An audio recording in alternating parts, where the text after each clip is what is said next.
Hello বন্ধুরা, সকলকে স্বাগত জানাই আমার চ্যানেল বৃষ্টি ডিভাইন ট্যারোতে। সবাই কেমন আছেন? হ্যাপি থাকবেন, পজিটিভ থাকবেন। জেন্ডার স্পেসিফিক রিডিং এটা একদম নয়। আমার ভিউয়ার্স মেল অথবা ফিমেল যে কেউ হতে পারে। টাইমলেস কালেকটিভ জেনার এনার্জি পিক করা হয় বলে সবসময় সব কথা আপনার সাথে রেজোনেট নাও করতে পারে। টাইমলেস হওয়ার জন্য আপনার সামনে যখন রিডিংটা আসবে আপনি এখান থেকে কোনো না কোনো গাইডেন্স কিন্তু পেয়ে যাবেন। All zodiac sign based reading কয়েকটা রাশি সিগনিফিকেন্ট থাকে বলে আমি সেগুলোকে মেনশন করে দিই। সর্বোপরি রিডিংয়ের এনার্জি যদি আপনার সাথে ম্যাচ হয়ে যায় তাহলে কিন্তু পুরো রিডিংটাই আপনার। আজকে দেখে নেওয়ার চেষ্টা করব আপনার পার্সনের কারেন্ট এনার্জি, আপনার কারেন্ট এনার্জি, ডিভাইনের গাইডেন্স কিছু থাকলে সেটাও দেখে নেওয়ার চেষ্টা করব। ডিভাইন গাইড করবেন আমার ভিউয়ার্স যার কথা ভেবে রিডিংটা দেখছেন তার কারেন্ট এনার্জি কি। 3 অফ সোর্স, তার মন ভেঙে গেছে। Temperance,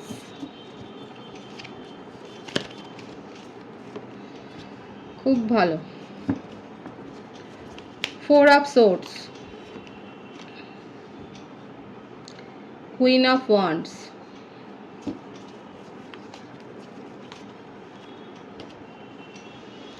night of wands. কর্কট, বৃশ্চিক, মীন রাশি, মেষ, ও ধনু রাশি, মিথুন, তুলা, কুম্ভ রাশি। King of wands, king queen সবাই এসে গেছে। Knight of swords, 3 of pentacles, 12টা রাশি এসে গেল। 7 অফ সোর্স,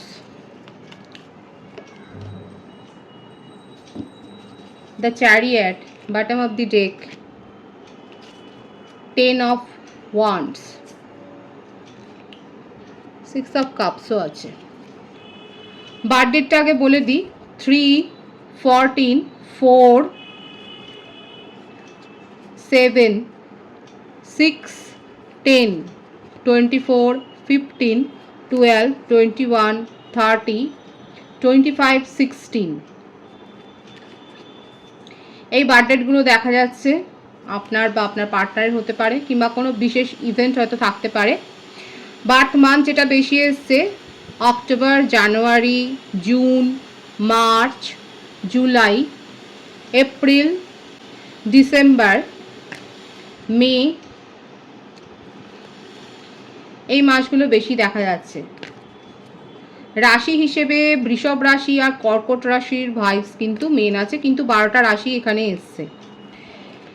এখানে আপনার দেখুন, এখানে প্রথমে আমি সিঙ্গেল যারা রয়েছেন তাদেরকে বলবো যে আপনি আর যার ওপরে ক্রাশ আছে, কিংবা আপনি যাকে প্রপোজ করতে চলেছেন, কিংবা হতে পারে আপনি অলরেডি হয়তো কারোর কাছ থেকে প্রপোজাল পেয়েছেন, বা একটা ভালো লাগার ভাইবস হয়তো তৈরি হয়েছে। সেক্ষেত্রে সেই যে একটা হার্টব্রেক সিচুয়েশনের মধ্য দিয়ে এসেছিল এবং অনেক দিন অপেক্ষা করেছেন, এবং আপনাকে যথেষ্ট ওয়াচ করে আপনি যদি প্রপোজাল পেয়ে থাকেন তাহলে দেখা যাচ্ছে সে আপনাকে প্রপোজালটা দিয়েছে, অনেক টালবাহানা করবার পর দিয়েছে। কিংবা আপনি যদি কাউকে ক্রাশ হিসেবে ভাবেন এবং তাকে যদি প্রপোজ করেন, সে হয়তো অনেক দিন পর আপনার প্রপোজালটা অ্যাকসেপ্ট করেছে, আপনাকে ওয়াচ করেছে, তারপরে অ্যাকসেপ্ট করেছে, কারণ তার জীবনে একটা এরকম পাস্ট এক্সপিরিয়েন্স একটা হয়েছে, সেই জন্যে চটজলদি কোনো ডিসিশান সে নিতে চায়নি। ম্যারিড কাপল এখানে যারা রয়েছেন সেক্ষেত্রে দেখা যাচ্ছে আপনার পার্টনার আপনার সাথে একটা চিটিং তো করেছে। এখানে দেখাই যাচ্ছে যে একটা চিটিংয়ের এনার্জি, অন্য কোনো রিলেশনশিপে ইনভলভড হয়ে গিয়েছিলেন, হয়তো অফিস সংক্রান্ত কোনো ব্যাপারে হয়তো উনি, কিংবা অফিসিয়াল পারপাসে ওনাকে হয়তো মাঝে মধ্যেই ট্রাভেল করতে হয়। সেক্ষেত্রে দেখাই যাচ্ছে যে সেখানে কিছু না কিছু অন্য কোনো সম্পর্ক রিলেশনশিপে হয়তো উনি জড়িয়েছিলেন, এবং যার জন্যে আপনাদের মধ্যে একটা ডিস্টেন্স তৈরি হয়েছে, একটা কুলনেস এসছে, একটা মানে শীতলতা এসছে আপনাদের সম্পর্কে, সেটা কিন্তু দেখা যাচ্ছে। এখানে ফ্যামিলি ইনভলভমেন্ট হবে আপনাদের যারা ম্যারিড কাপল রয়েছেন। সেক্ষেত্রে আমার ভিউয়ার্সের ক্ষেত্রে বেশিরভাগের দেখা যাচ্ছে আপনি মেন্টালি খুব বিচলিত, কিন্তু আপনি অপেক্ষা করছেন এবং কারোর না কারোর পরামর্শ নিচ্ছেন। এখানে ফ্যামিলি ইনভলভমেন্ট হবে। সোলমেটের কানেকশন দেখা যাচ্ছে যারা ম্যারিড কাপল সেক্ষেত্রে দেখা যাচ্ছে আপনাদের এটা একটা লাভ ম্যারেজই ছিল এবং এই বার্ডেনটা আপনি নিতে পারছেন না, কোথাও না কোথাও আপনি নিজেকেও দায়ী করছেন যে আপনি তো দেখে শুনেই একটা সম্পর্কে পা দিয়েছিলেন, কিন্তু আজকে কেন এরকম হলো। কিন্তু আপনি এখানে ওয়েট করছেন, ওয়েটিং এনার্জি আপনার দেখা যাচ্ছে এখানে। ফ্যামিলি একটা যে ইনভলভমেন্ট হয়ে যে একটা মধ্যস্থতা আসবে সেটা কিন্তু দেখা যাচ্ছে। আর যারা কমিটেড বা নন কমিটেড রিলেশনশিপে রয়েছেন, যদি আপনারা সেপারেশনে থাকেন তাহলে তো দেখাই যাচ্ছে সেপারেশনের কারণটা হচ্ছে চিটিংয়ের একটা, মানে থার্ড পার্টি একটা স্ট্রংলি এসছে। কেউ না কেউ তো ম্যারিড এখানে, হয় আপনি ম্যারিড নয় আপনার পার্টনার ম্যারিড, আপনারা উভয়ই ম্যারিড হতে পারেন। এক্সট্রা ম্যারিটাল অ্যাফেয়ার হলেও সেখানে সেই চিটিংয়ের এনার্জিই রয়েছে। কিন্তু যেটাই হোক না কেন আপনাদের সম্পর্কটার একটা ডিভাইনলি গাইডেড কানেকশন সেটাও দেখা যাচ্ছে। আপনার পার্টনারের যথেষ্ট রাগ আছে, ইগো আছে, কারণ কিং আর কুইনের একটা ভাইবস রয়েছে এখানে। আমার ভিউয়ার্সরাও যথেষ্ট স্ট্রং হয়েছেন এবং আপনি নিজের সিদ্ধান্ত নিজে নিচ্ছেন সেটাও দেখা যাচ্ছে। যার সম্বন্ধে মানে যাকে ভেবেই আপনি রিডিংটা দেখুন না কেন, দেখা যাচ্ছে আপনাদের সম্পর্কটার মধ্যে অনেকবার এরকম মানে অন অফ সিচুয়েশন তৈরি, এরকম একটা মুহূর্ত যে তৈরি হয়েছে সেটাই দেখা যাচ্ছে। অনেকবার হয়েছে, অনেকবার ভেঙেছে, অনেকবার গড়েছে এই সম্পর্ক। এবং আপনি জানেন এখানে কোথাও না কোথাও আমার ভিউয়ার্সরা জানে আপনার পার্টনার আপনাকে চিট করে বা তার জীবনে অন্য কোনো রিলেশনশিপ রয়েছে এবং সেটা এরকমই একটা ইম্পর্টেন্ট রিলেশনশিপ আপনি জানেন, অথচ সে স্বীকার করে না। এই ব্যাপারটা আপনি তার মুখ থেকে আসলে শুনতে চান, আর এই ব্যাপারটা তার উপর একটা বার্ডেন সৃষ্টি করে। আপনাদের সম্পর্কটা বেশ পুরনো এবং অনেক দিনেরই পুরনো দেখা যাচ্ছে এবং আপনি সেই জন্য অনেক কিছুই জানেন আপনার পার্টনারের সম্বন্ধে এবং কোথাও না কোথাও আপনি ডিস্টেন্সটা মেনটেনও করছে। এই জন্য আপনি তাকে একটা সুযোগ দিচ্ছেন যে উনি যেন নিজে সব কিছু বলে। এখানে যে ব্যাপারটা দেখা যাচ্ছে যে উনি কিন্তু মেনটেন করছেন, এখানে থার্ড পার্টির সাথে রিলেশনশিপটাও মেনটেন করছে। হতে পারে যে এটা পারিবারিক কারণেই হয়তো উনি ম্যারিড কিংবা কোনো একটা রিলেশনশিপে কমিটেড হয়ে গেছেন। এখানে ফ্যামিলি প্রেশার একটা রয়েছে। এছাড়াও উনি যদি নিজের থেকে কোনো রিলেশনশিপে যান, দেখা যাচ্ছে হয়তো এরকম ফ্লার্ট করতে গিয়ে কোনো রিলেশনশিপে উনি যদি জড়িয়ে যান, সেখানে তাকে একটা মানে শো করার জন্যই হয়তো উনি ভাবছেন।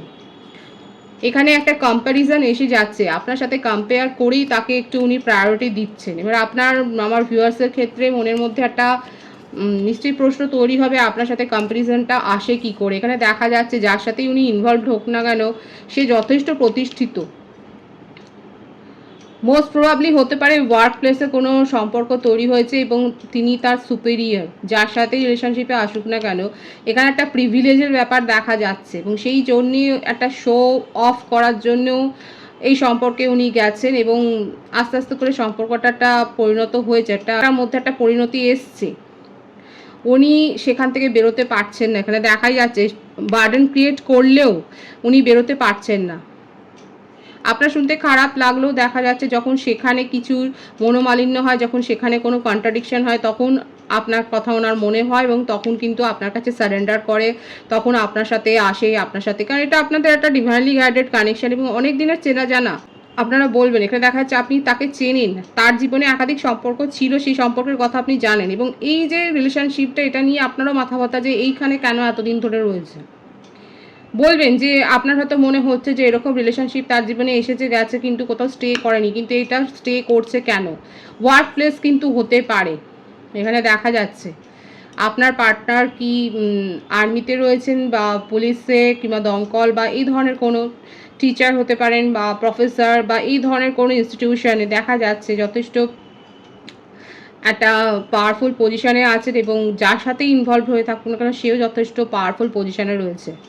আপনার এটাই প্রশ্ন আমার ভিউয়ার্সের ক্ষেত্রে, আপনার যে প্রশ্নটা এখানে দেখা যাচ্ছে, বলবেন কারদের সাথে এটা ম্যাচ হচ্ছে যে এরকম সম্পর্ক তার জীবনে এসছে কিন্তু এখানে কেন হঠাৎ স্টে করছে এবং আপনি জানেন যে আপনার সাথে যখন উনি কমিউনিকেশন করেন তখন ওখানে কিছু না কিছু একটা হয়, কোনো একটা গন্ডগোল হয় এবং তারপরেই আপনার সাথে কিন্তু কমিউনিকেশানে উনি আসেন, এটা কিন্তু আপনি জানেন। এখানে যেটা দেখা যাচ্ছে আপনার ওপর উনি কিন্তু ইমোশনালি একটা ডিপেন্ডেন্ট, কারণ উনি খুব ভালো করে জানেন যার সাথে উনি অ্যাটাচ থাকুক না কেন সেখানে উনি মন খুলে কথা বলতে পারেন না, কোথাও না কোথাও সেখানে তার একটা ইগো হার্ট কিন্তু হয়, আপনার পার্টনারের একটা ইগো হার্ট কিন্তু হয়, যেটা আপনার সাথে হয় না। আপনার সাথে একটা কমফর্ট জোনে উনি থাকেন, এই ব্যাপারটা আপনাকে ভাবতে হবে। আপনার সাথে একটা কমফর্ট জোন উনি ফিল করেন বলেই আপনার সাথে বারবার এই যে অন অফ সিচুয়েশন কেন হয়, আপনার সাথে একটা কমফর্ট জোনে উনি কমফর্ট ফিল করেন বলেই আপনার সাথে উনি বারবার ইউনিয়নে আসেন, আপনার সাথে সব কিছু মিটমাট করে নেন। কারণ ওনার যে ডিম্যান্ডটা থাকে, যে আকাঙ্ক্ষাটা থাকে, ডিজায়ারটা থাকে, সেটা পূর্ণ হয় এবং এবারেও তাই হবে। সেপারেশনে যদি আপনারা থাকেন, আপনার পার্টনার আপনার সাথে ইউনিয়নে আসবেন এবং আপনার সাথে যেরকম যেটা হয় সেই সাইকেলটাই আবার রিপিট হবে, কারণ আপনি তার ডিজায়ারটা ফুলফিল করেন। কারেন্ট এনার্জি এটাই দেখা যাচ্ছে যে উনি আপনার সাথে যদি সেপারেশনে থাকেন উনি কিন্তু কমিউনিকেশন করবেন এবং আপনার সাথে ইউনিয়নে আসবেন। আপনার কারেন্ট এনার্জি আমি দেখব, দ্য সান,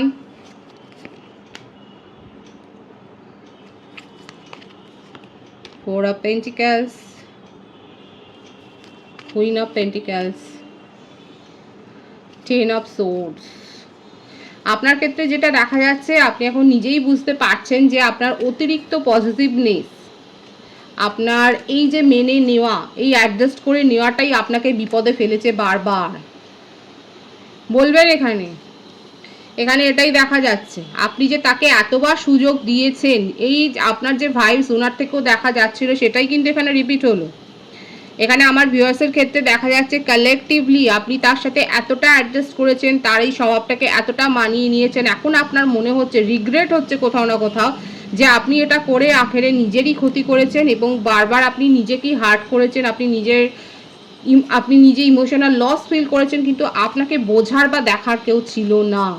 কারো কারো ক্ষেত্রে আপনারা ম্যারেজ প্রপোজাল পেয়েছেন এবং অলরেডি হয়তো আপনারা সেই দিনটার জন্যই অপেক্ষা করছেন। আপনার মনে হচ্ছে যে এই রিলেশনশিপে আর এফোর্ট দেওয়াটা বোকামি, অপেক্ষা করাটাও বোকামি এবং নিজের জীবনে এগিয়ে যাওয়াটাই এখন ভালো। কালেকটিভ এনার্জি, অনেকে সিদ্ধান্ত নিয়েছেন নিজের জীবনে এগিয়ে যাওয়া উচিত এবং যে পজিটিভ একটা রিলেশনশিপের অফার এসছে সেই প্রপোজালটাকেই অ্যাকসেপ্ট করা উচিত। এই রিলেশনশিপে এফোর্ট দেওয়াটা বোকামি। 777-এর ভাইবস কিন্তু এখানে আছে। আপনারা অনেকে স্পিরিচুয়াল হয়েছেন এবং আপনাদের মনেই হচ্ছে যে আপনাদের নিজেদের ওপর এবারে ফোকাসড হওয়াটা উচিত এবং সেই সময়টা এসে গেছে যে নিজেকে দেখা, নিজেকে নিয়ে ভাবাটা উচিত। নিজের জীবনে অনেকে এগিয়ে গেছেন, এটাই আপনার কারেন্ট এনার্জিতে দেখা যাচ্ছে। যথেষ্ট হার্ডওয়ার সিচুয়েশনের মধ্য দিয়ে গেছেন, আপনার পার্টনারও হার্ডওয়ার সিচুয়েশনের মধ্য দিয়ে গেছে, আপনিও যাচ্ছেন, এটা কিন্তু এসছে এখানে। আপনার মধ্যে এই রিয়েলাইজেশনটা হয়েছে বলেই আজকে আপনি নিজের জীবনে এগিয়ে যাচ্ছেন। ভালো এনার্জি।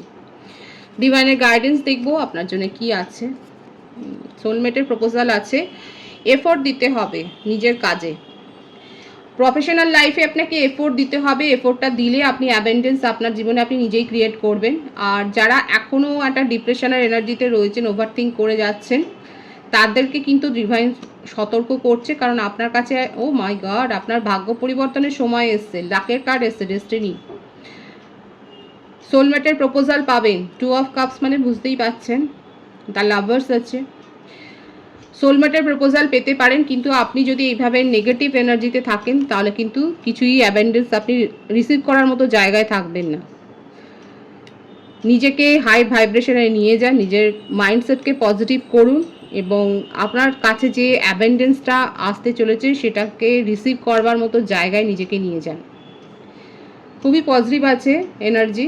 777-এর ভাইবস রয়েছে এখানে। 777 লিখে আপনারা এই রিডিংটা ক্লেম করে নিতে পারেন, এই পজিটিভিটি ক্লেম করে নিতে পারেন। যারা সেপারেশনে আছেন, কম লোকই থাকবেন এখানে সেপারেশনে, অনেকের ক্ষেত্রেই কমিউনিকেশন রিসিভ হয়েছে। যদি না হয় তাহলে 7 ডেজ, লাকি ভিউয়ার্সরা 7 ঘন্টার মধ্যে কমিউনিকেশন রিসিভ করতে পারেন, কিংবা 7 দিন বা 25 দিনের মধ্যে একটা কমিউনিকেশন আপনি আপনার পার্টনারের কাছ থেকে এক্সপেক্ট করতে পারেন। পজিটিভ আছে এনার্জিকে অবশ্যই ক্লেম করে নেবেন। রিডিংয়ের এনার্জি যদি আপনার সাথে ম্যাচ হয়ে যায়, রিডিংটা লাইক করে এনার্জি অবশ্যই এক্সচেঞ্জ করবেন, যেটা ভীষণভাবে জরুরি। সকলকে আমার চ্যানেলে অনেক অনেক স্বাগত এবং শুভেচ্ছা জানাই। যারা রয়েছে তাদের অনেক ভালোবাসা, আপনাদের ভালোবাসার সহযোগিতায় পরিবারকে বৃহত্তর করে তুলুন। রিডিংটা একটু শেয়ার করে দেবেন, চ্যানেলটা সাবস্ক্রাইব করে দেবেন। সবাই ভীষণ ভীষণ ভালো থাকবেন।